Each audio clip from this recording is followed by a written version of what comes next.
எல்லாருக்கும் வணக்கம். என் பேர் ஸ்ரீஜனனி. நான் இப்போ நடந்து முடிஞ்ச பிஜிடிஆர்பி எக்ஸாமினேஷன் அக்டோபர் 2025ல நடந்தது இல்லையா, அதில் வந்து ஃபிசிக்ஸில் ஸ்டேட் ஃபஸ்ட்டு வந்திருக்கேன். 150க்கு 123 மார்க்ஸ் எடுத்திருக்கேன். இந்த ஒரு வெற்றிக்கு வந்து ஃபஸ்ட்டு நான் கடவுளுக்கு நன்றி சொல்ல விரும்புகிறேன். அதுக்கப்புறமா நான் என்னோடய ப்ரிப்ரேஷன் ஜேர்னியில் நான் ஜிஎம்எஸ் அகாடமிலேருந்து நிறைய வந்து எடுத்துக்கிட்டேன். அது எனக்கு எப்படி ஹெல்ப் பண்ணுச்சு அப்படிங்கிறத தான் நான் ஷேர் பண்ண விரும்புகிறேன். ஃபஸ்ட்டு நமக்கு இப்போ தமிழ் எலிஜிபிலிட்டி, ஜிகே அதெல்லாம் எடுத்துக்கிட்டோம் அப்படின்னா அதுதான் நமக்கு வந்து டிசைடிங் ஏரியா. இப்போ தமிழ்லாம் நான் வந்து 12லேயே வந்து படித்து முடிச்சிட்டேன். அப்போ தமிழ் எலிஜிபிலிட்டிங்கும் போது டச் விட்டு போயிடுச்சு.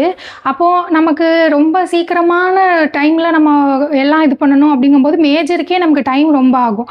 அப்போ தமிழ் எலிஜிபிலிட்டி, ஜிகே இதுக்கு எல்லாத்துக்கும் வந்து நான் இங்கே தான் மெயினாக இவங்களோட கிளாஸஸ் தான் அட்டென்ட் பண்ணேன். அது வந்து எனக்கு ரொம்ப ஹெல்ப்ஃபுல்லாக இருந்துச்சு. ஒரு ஷார்ட் டைமில் எல்லா சிலபஸும் கவர் பண்ணுற மாதிரி எனக்கு வந்து ரொம்ப ஹெல்ப் பண்ணுச்சு. தமிழ்லையே நான் வந்து 50க்கு வந்து 42 எடுத்திருந்தேன். ஸோ அந்த அளவுக்கு எனக்கு அந்த ஷார்ட் டைமில், ஏன்னா நமக்கு நோட்டிஃபிகேஷன் வந்ததுக்கு அப்புறமா தான் இந்த ஜிகே சிலபஸ் எல்லாமே வந்துச்சு. அப்போது மேஜர் வந்து நம்மளே படிச்சுக்கலாம், நம்ம மேஜர் சப்ஜெக்ட் நமக்கு தெரியும். ஆனால் இப்போ ஜிகே அதெல்லாங்கும் போது எல்லா சப்ஜெக்ட்டு எல்லாமே நமக்கு வந்து கவர் ஆகுமா, அப்போ நமக்கு ஒரு ஹெல்ப் இருந்தால் தான் நம்மளால் வந்து அந்த ஷார்ட் டைமில் இது பண்ண முடியும். அதுக்கு வந்து மெயினாக இங்கே உள்ள கிளாஸஸ், ஆப்டிடியூடுக்கெல்லாம் நான் வந்து இங்கே உள்ள கிளாஸஸ் வந்து எனக்கு ரொம்ப சீக்கிரமாக போடுறதுக்கு வந்து ரொம்ப யூஸ்ஃபுல்லாக இருந்தது. அதே மாதிரி மற்ற எல்லா இதுக்கும் நல்ல மெட்டீரியல்ஸ் நிறைய இருந்தது, டெஸ்ட்டு நிறைய இருந்தது. அதையெல்லாம் நான் அட்டென்ட் பண்ணி பார்க்கறதுனால தான் எனக்கு வந்து என்னோட மேஜருக்கும் கான்சென்ட்ரேட் பண்ண முடிஞ்சது. சைட் பை சைடு என்னோட ரேங்கை டிசைட் பண்ணுற இதுக்களான இந்த தமிழ் எலிஜிபிலிட்டி அண்டு அந்த ஜிகே அதுக்கும் வந்து என்னால் வந்து ஃபோக்கஸ் பண்ண முடிஞ்சுது. ஸோ நான் எப்போதுமே வந்து ஜிஎம்எஸ் அகாடமிக்கு வந்து நன்றியோடு இருப்பேன், நன்றியோடு நினச்சி பார்ப்பேன் என்னோட சக்ஸஸ் அப்போது அப்படின்னு நான் சொல்லிக்கிறேன். அப்புறம் உங்களுக்கு நான் என்ன சொல்ல விரும்புகிறேன் அப்படின்னா, இப்போ நிறைய எக்ஸாம்ஸ் வருது.